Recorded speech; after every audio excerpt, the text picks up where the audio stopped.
Assalamu alaikum. I am Dr. Afaq Naeem, and today I will discuss about the residency programs in Pakistan. अपनी पिछली video में मैंने बड़ी detail में बात की थी कि आप किस तरह से अपनी सीवी बिल्ड कर सकते हैं और किस तरह से आप अपने आप को डिस्टिंग्विश कर सकते हैं when you apply for jobs.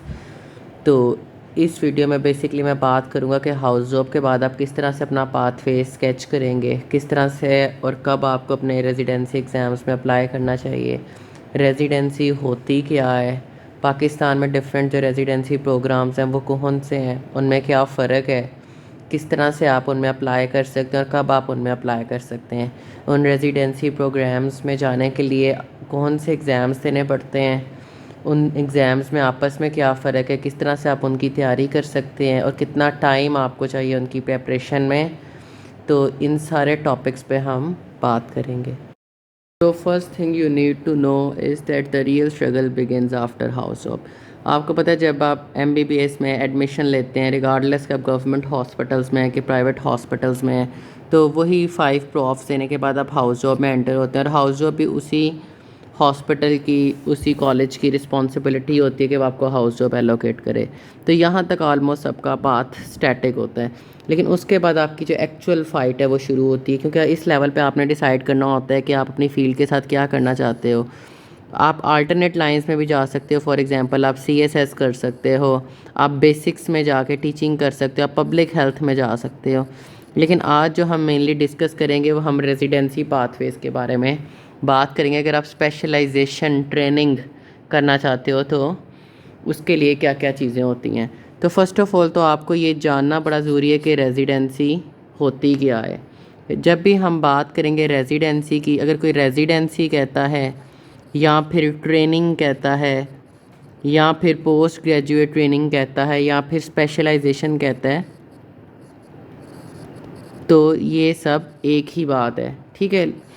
तो हाउस जॉब के बाद फ़र्स्ट ऑफ़ ऑल इनिशियली तो आपको पता होना चाहिए कि आप जॉब के लिए कब अप्लाई कर सकते हो, ठीक है। तो जॉब का एलिजिबिलिटी क्राइटेरिया पाकिस्तान में वही है कि फ़र्स्ट ऑफ़ ऑल आपके पास डिग्री होनी चाहिए। तो जब आप डिग्री कर लेते हो, हाउस जॉब कर लेते हो, then you apply for permanent licence.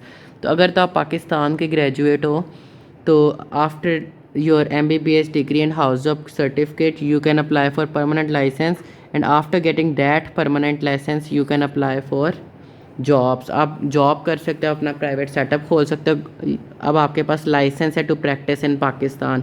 लेकिन अगर आप फॉरेन मेडिकल ग्रेजुएट हो तो आपको लाइसेंसिंग एग्ज़ाम भी इसमें पास करना पड़ता है, जिस तरह NLE एग्ज़ाम आया था, नेशनल लाइसेंसिंग एग्ज़ाम। तो उनके लिए ये एग्ज़ाम भी ऑब्लिगेटरी होता है, लेकिन अब पाकिस्तान के ग्रेजुएट्स के लिए ये एग्ज़ाम ऑब्लिगेटरी नहीं है। तो अगर तो आपने जॉब के लिए अप्लाई करना है और आपने अपना प्राइवेट सेटअप खोलना है तो डिग्री, हाउस जॉब का सर्टिफिकेट और permanent licence is all you need, ठीक है। तो उसमें यह कि फिर आप अपनी सीवी बिल्ड करो। अब सीवी बिल्ड करने के बाद आपको जॉब्स का किस तरह से पता चलेगा और आप जॉब्स में किस तरह से अप्लाई कर सकते हो। तो हर हॉस्पिटल का एक HR डिपार्टमेंट होता है, ह्यूमन रिसोर्स डिपार्टमेंट। तो बेहतर ये है कि जिन जिन हॉस्पिटल में आप फैंसी करते हो कि मैंने यहाँ पे जॉब करनी है, तो उनके HR डिपार्टमेंट में जाके अपनी सीवी सबमिट करवा दो। दूसरी बात ये है कि अगर आप सीवी सबमिट कराते हो, वो आपको इंटरव्यू के लिए बुलाते हैं, आप अच्छा सा इंटरव्यू देते हो तो यू कैन गेट सेलेक्टेड। अब दूसरी बात है कि अगर आप कहते हो कि हमें किस तरह पता चलेगा कि कब जॉब्स आ रही हैं, कहाँ जॉब्स आ रही हैं, तो इसके लिए कुछ हमारे पास जो है रिसोर्सेज हैं जो जिससे आपको नोटिफाई किया जा सकता है कि कब जॉब्स आ रही हैं। फॉर एग्जांपल अपमेड एक वेबसाइट है, तो ये आपको व्हाट्सएप पे लाहौर में जितनी भी, या जहाँ पे भी जितनी भी जॉब्स आई होती हैं, जितनी भी ट्रेनिंग के एड्स होते हैं, वो सारा आपको व्हाट्सएप पे, और आपको पूरा ईयरली बहुत माइनर सा पे करना पड़ता है 1-2,000, ठीक है। तो जॉब के लिए आपको सिर्फ डिग्री, हाउस जॉब सर्टिफिकेट और परमानेंट लाइसेंस चाहिए। लेकिन अगर हम बात करें रेजिडेंसी प्रोग्राम्स की, तो पाकिस्तान में वही बात की जो रेजिडेंसी प्रोग्राम्स हैं, रेजिडेंसी, स्पेशलाइजेशन, ट्रेनिंग, ये बेसिकली आप, क्योंकि अगर आप सिर्फ जो MBBS और हाउस जॉब है तो आप मैक्सिमम पोस्ट जिस पे आप जा सकते हो वो मेडिकल ऑफिसर और SMO, सीनियर मेडिकल ऑफिसर है। आप सिर्फ MBBS और हाउस जॉब की डिग्री पे आप कंसल्टेंट नहीं बन सकते। तो अगर आप कंसल्टेंट बनना चाहते हो, ठीक है, अगर आप assistant professor, associate professor, professor तक की जॉब की पोस्ट पे जाना चाहते हो, पीक पे जाना चाहते हो, then you have to do specialisation. तो स्पेशलाइजेशन का जो टेन्योर है वो 4 to 5 ईयर्स होता है। तो इसका मतलब अगर आपने कंसल्टेंट बनना है तो इनिशियली आपको 5 ईयर्स MBBS, फिर 1 ईयर हाउस जॉब, फिर रेजिडेंसी एग्ज़ाम्स का एलिजिबिलिटी क्राइटेरिया फिल करके रेजिडेंसी एग्ज़ाम देंगे, फिर प्रोग्राम में आएंगे, फिर 4 to 5 ईयर्स की ट्रेनिंग कंप्लीट करेंगे और जब उसका एग्ज़िट एग्ज़ाम पास करेंगे then you can get consultant. तो अब जो रेजिडेंसी या स्पेशलाइजेशन के पाथवेज हैं पाकिस्तान में वो दो हैं, एक है FCPS और एक है MSMD। ठीक है, तो इनका जो एलिजिबिलिटी क्राइटेरिया उसमें जो फर्स्ट 3 एलिमेंट्स हैं वो तो वही हैं जो जॉब के लिए थे कि डिग्री होनी चाहिए, हाउस जॉब का सर्टिफिकेट होना चाहिए और परमानेंट लाइसेंस होना चाहिए। लेकिन जो फोर्थ है उसके लिए कि अगर आपने ट्रेनिंग या रेजिडेंसी में जाना है तो जो उसके लिए फोर्थ आपका एलिजिबिलिटी क्राइटेरिया कि you should have cleared your residency exam. अब हम दो प्रोग्राम्स की बात करेंगे, FCPS और MSMD। मैंने कहा पाकिस्तान में स्पेशलाइजेशन या ट्रेनिंग के दो प्रोग्राम्स हैं विच आर FCPS और MSMD। तो FCPS और MSMD के लिए जो रेजिडेंसी एग्ज़ाम्स हैं वो भी डिफरेंट हैं। FCPS के लिए आपका जो रेजिडेंसी एग्ज़ाम है दैट इज़ FCPS पार्ट 1 और जो MSMD के लिए रेजिडेंसी एग्ज़ाम है दैट इज़ JCAT एग्ज़ाम। तो इनिशियली हम बात करते हैं कि FCPS और MSMD में आपस में बेसिकली क्या फ़र्क है। हमने कहा कि 2 डिफरेंट प्रोग्राम्स हैं। तो FCPS वर्सेस MSMD अगर बात करें, अगर आपने चूज़ करना है कि मैंने FCPS में जाना है या फिर MSMD में जाना है, क्योंकि मैंने बहुत ज़्यादा रिसर्च की थी इस बारे में, इसलिए मेरी कोशिश है कि जितना मुझे पता है मैं आपको गाइड कर सकूँ। तो as far as the training institutes are concern they are same.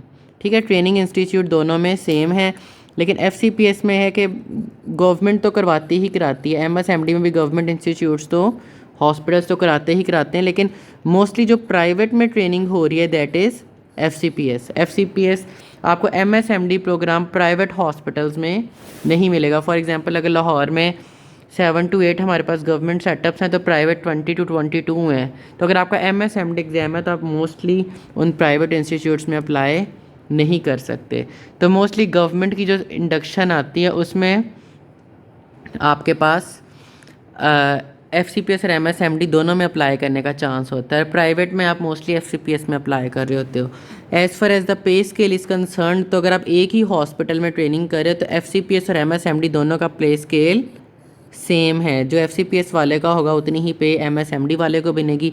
Roster की बात कीजिए तो ड्यूटी आवर्स भी बिल्कुल सेम होते हैं, सुपरवाइज़र भी बिल्कुल सेम होते हैं। तो बेसिकली अगर आप फॉर एग्जांपल किसी गवर्नमेंट हॉस्पिटल लाइक जिना या जनरल हॉस्पिटल में हो तो आपको इवन पता भी नहीं होता कि FCPS प्रोग्राम वाला है कि MSMD प्रोग्राम वाला है, क्योंकि हॉस्पिटल सेम है, रोस्टर सेम है, पे स्केल सेम है, सुपरवाइज़र सेम है, तो लेवल ऑफ ट्रेनिंग भी सेम है।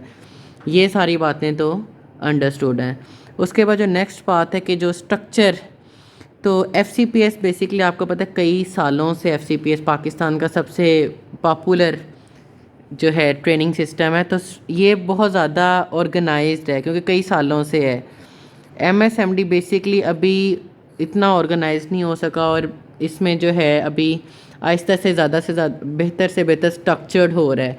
तो इस स्ट्रक्चर वाले पॉइंट को डिस्कस करने का इंपॉर्टेंट पॉइंट ये है कि क्योंकि FCPS स्ट्रक्चर है तो एक गिवन एल्गोरिदम है जिसको फॉलो करके सारे इवेंचुअली अपने डेस्टिनेशन तक पहुंच जाते हैं। MSMD में आज कुछ पॉइंट्स पे आप हर्डल्स आ सकते हैं। फॉर एग्जांपल साइनॉप्सिस अप्रूवल में मसला आता है, जो इनके एग्ज़िट एग्ज़ाम्स हैं वो मुश्किल हैं पास करना। बेसिकली मुश्किल नहीं है, उसमें रीज़न ये है कि अभी इतने स्ट्रक्चर्ड नहीं है। FCPS पे आपको अच्छा खासा पूल ऑफ क्वेश्चंस मिलता है जिसको आप प्रिपेयर करके अपनी पास होने की प्रोबेबिलिटी बढ़ा सकते हो। अगर इंटरनेशनल रिकॉग्निशन की बात करें तो जितना मैंने रिसर्च किया था, अगर माजरत चाहता हूँ अगर MSMD वाले माइंड करें कि FCPS is better recognise internationally. FCPS अपने ट्रेनी को बाहर भी भेजता है, एक्सचेंज प्रोग्राम्स आते हैं और पूरी दुनिया में स्पेशली गल्फ़ और साउथ एशिया में FCPS की रिकॉग्निशन ज़्यादा है। अगर पाकिस्तान में ही फ्यूचर जॉब्स के लिए अप्लाई करो तो इवेंचुअली एक चीज़ मैं बताना चाहूँगा कि इवेंचुअली तो ये मैटर करता है कि आपको काम कितना आता है, और क्योंकि ट्रेनिंग हॉस्पिटल जो है रोस्टर, पे स्केल, सुपरवाइज़र ये सारी चीज़ें सेम है तो आगे हर एक की अपनी इंडिविजुअल एफर्ट होती है। लेकिन फिर भी अगर मैंने मोस्टली कंसल्टेंट से बात की तो अगर उनको अपॉर्चुनिटी दी जाए कि वो FCPS और MSMD में चूज़ करें तो they will prefer a person having FCPS degree. लेकिन अगर आपने प्राइवेट प्रैक्टिस करनी है तो इट डजेंट मैटर कि आपके पास MSMD है या फिर आपके पास FCPS है, और दोनों ही डिग्रीज़ के साथ कंसल्टेंट पोस्ट पे आप जा सकते हो और फ्यूचर में प्रोफेसर बन सकते हो। तो ये बेसिक कुछ पॉइंट्स है जो बड़े इंपॉर्टेंट थे कि आपको समझाए जाएँ कि FCPS और MSMD में फ़र्क क्या होता है, और अगर आपको ऑप्शन मिले तो आप किस तरह से अपने डिसीजन को चूज़ करें। इसमें एक और बहुत ज़्यादा इंपॉर्टेंट पॉइंट है कि why people go for MSMD। उसकी वैसे तो अगर ऑप्शन मिले तो मोस्टली विल प्रेफर FCPS, लेकिन MSMD की बात है कि जो गवर्नमेंट में आता है ना, आपके पास इंडक्शन पॉलिसी है, सेंट्रल इंडक्शन पॉलिसी, उसमें MSMD का मेरिट काफ़ी कम होता है एज़ कम्पेयर टू FCPS, क्योंकि लोग सारे FCPS को प्रेफर कर रहे थे, तो MSMD में ट्रेनिंग मिलने का चांस ज़्यादा होता है। तो ये भी एक पॉइंट आपके माइंड में होना चाहिए। अगर आप जल्दी ट्रेनिंग चाहते हो तो you can go for MSMD programme.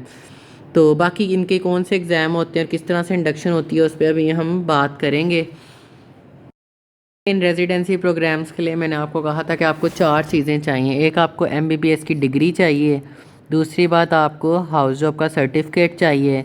तीसरी, आपको परमानेंट लाइसेंस चाहिए। और उसके बाद आपको रेजिडेंसी एग्ज़ाम क्लियर करने हैं। तो जो FCPS प्रोग्राम है उसका जो रेजिडेंसी एग्ज़ाम है दैट इज़ कॉल्ड FCPS, और जो MSMD प्रोग्राम है उसके रेजिडेंसी एग्ज़ाम को हम कहते हैं JCAT। तो अब इसमें जो इन दोनों में आपस में क्या फ़र्क है और आपको कैसे प्रिपरेशन करनी चाहिए, इस पर हम बात करेंगे। तो FCPS पार्ट 1 का ये है कि आपने जिस स्पेशलिटी में जाना हो ना, हर स्पेशलिटी का अलहदा से FCPS पार्ट 1 है। फॉर एग्जांपल, इसमें कुछ जो मेन कैटेगरीज हैं, जो सबसे मोस्ट कॉमन है that is medicine and allied. तो अगर आपने मेडिसिन एंड अलाइड में जाना है तो आपने FCPS part 1 in medicine and allied देना है। तो इसमें आप ये पास करने के बाद आप cardiology, neurology, pulmonology, nephrology, oncology, dermatology, इन सारी स्पेशलिटीज़ में अप्लाई कर सकते हैं। इस तरह सर्जरी एंड अलाइड है, और जो कुछ अलहदा से हैं उसमें आपके पास गायनी आता है, ENT आता है, और साइकेट्री और रेडियोलॉजी आता है। ठीक है, तो ये अलहदा से FCPS पार्ट 1 है। अगर आपने मेडिसिन एंड अलाइड वाला पास किया और आप कहते हो कि मैंने सर्जरी, अलाइड, ऑर्थो में जाना है, तो आपको नहीं जा सकते। लेकिन JCAT सेम ही एग्ज़ाम है, एक ही एग्ज़ाम आपने पास करना है, और उसके बाद उस सेम एग्ज़ाम की बेस पे आप अप्लाई कर सकते हो हर स्पेशलिटी में, बेशक वो रेडियोलॉजी हो, बेशक वो साइकेट्री हो, बेशक वो डर्माटोलॉजी हो। FCPS पार्ट 1 साल में 4 दफ़ा होता है। यूजुअली इसमें आपके पास फरवरी की अटैम्प्ट आती है, मई की अटैम्प्ट आती है, अगस्त की आती है, और नवंबर अटैम्प्ट आती है। तो साल में 4 दफ़ा होता है, और आप अब मल्टीपल टाइम्स अप्लाई कर सकते हो। जो JCAT है वो साल में 2 टाइम्स होता है। तो उसमें एक तो मिड ईयर अटैम्प्ट आती है तकरीबन अप्रैल मार्च में, और एक नवंबर में आती है। ठीक है, तो ये साल में 2 दफ़ा हो रहा है, ये साल में 4 दफ़ा हो रहा है। दूसरी बात है कि जब आप एग्ज़ाम के लिए बुक करवाते हो तो कॉस्ट भी इंपॉर्टेंट है कि कॉस्ट कितनी आती है। तो FCPS की एक अटैम्प्ट आपको तकरीबन 15 से 20,000 की पड़ती है, जबकि JCAT एग्ज़ाम आपको 6,000 का पड़ता है। तो ये चीज़ें इंपॉर्टेंट है कि JCAT का एक ही एग्ज़ाम होता है, साल में 2 दफ़ा होता है, कॉस्ट कम है।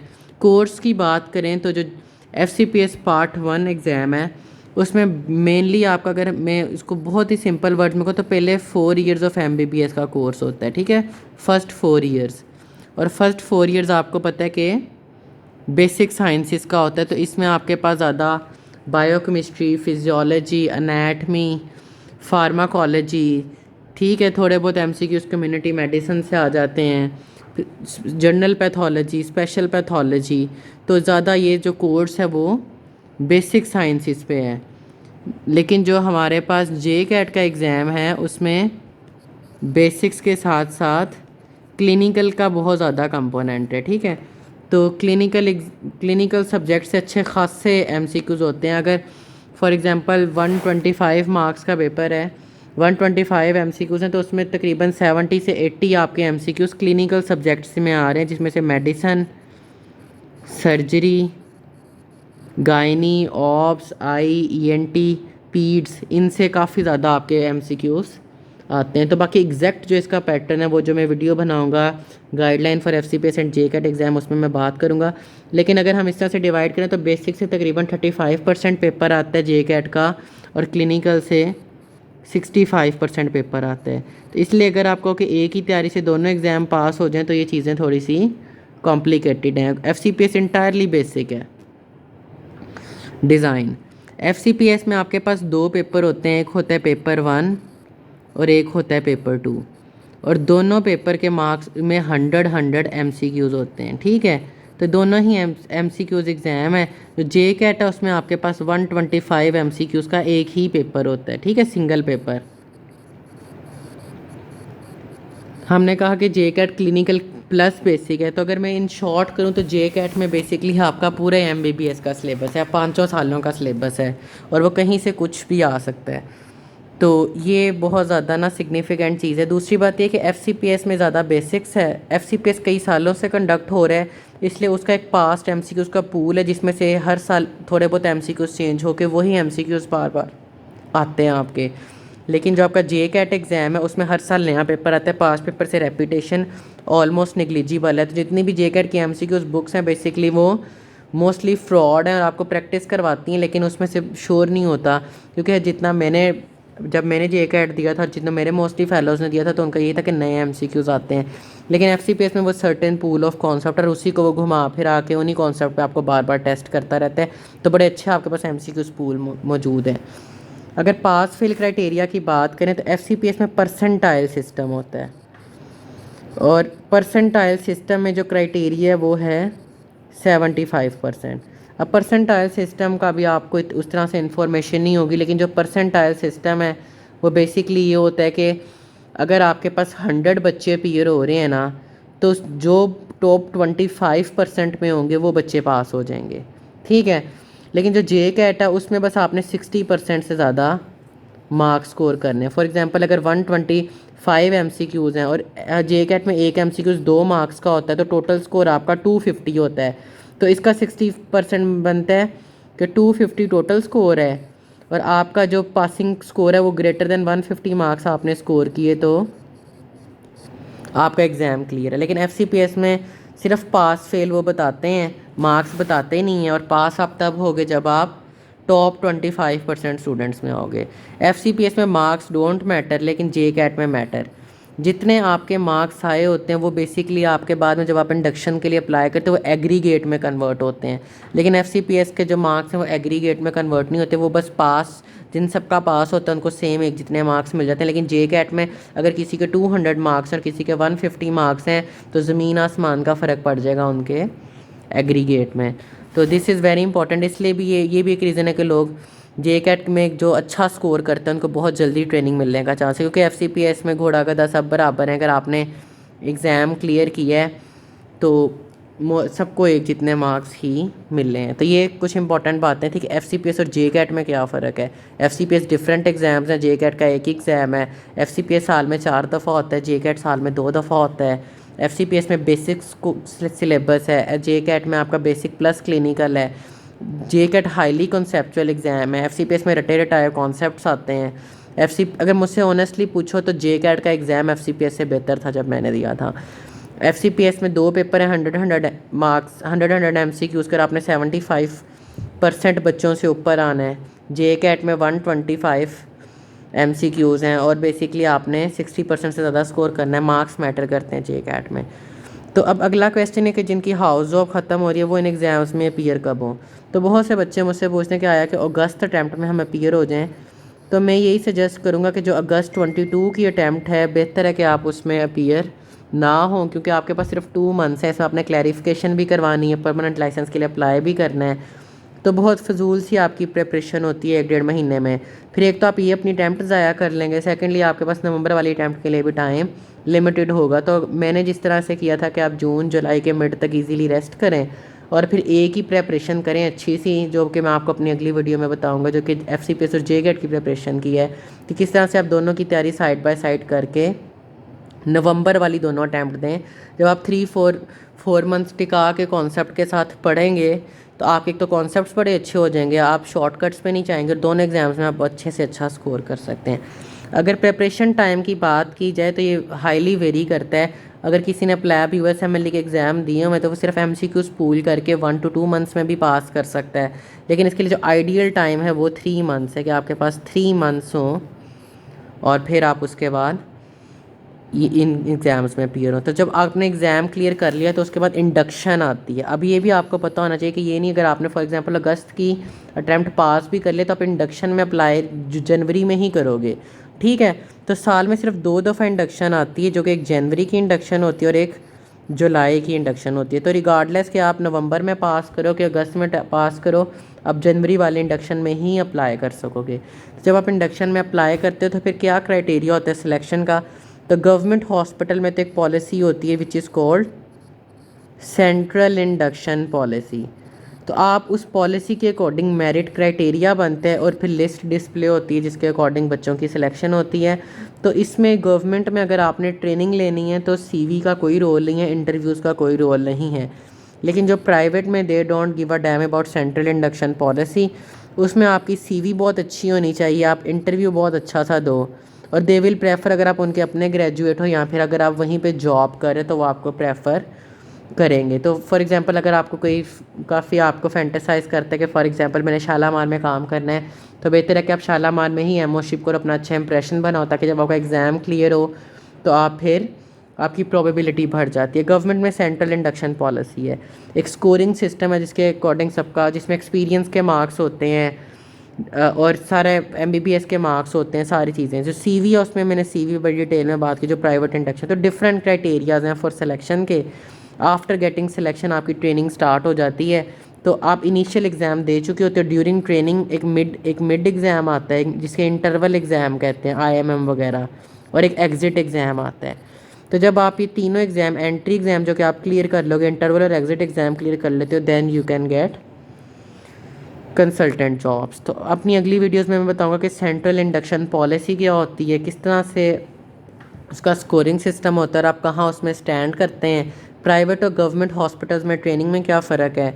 जब आप अपना ट्रेनिंग इंस्टीट्यूट देख रहे हैं, ट्रेनिंग इंस्टीट्यूट, तो आपको कौन से पैरामीटर सोचने चाहिए, so you can choose appropriate training institute. और इसके अलावा मैं आपको एफसीपीएस और जेकैट एग्ज़ाम के लिए गाइड करूँगा। Thank you so much.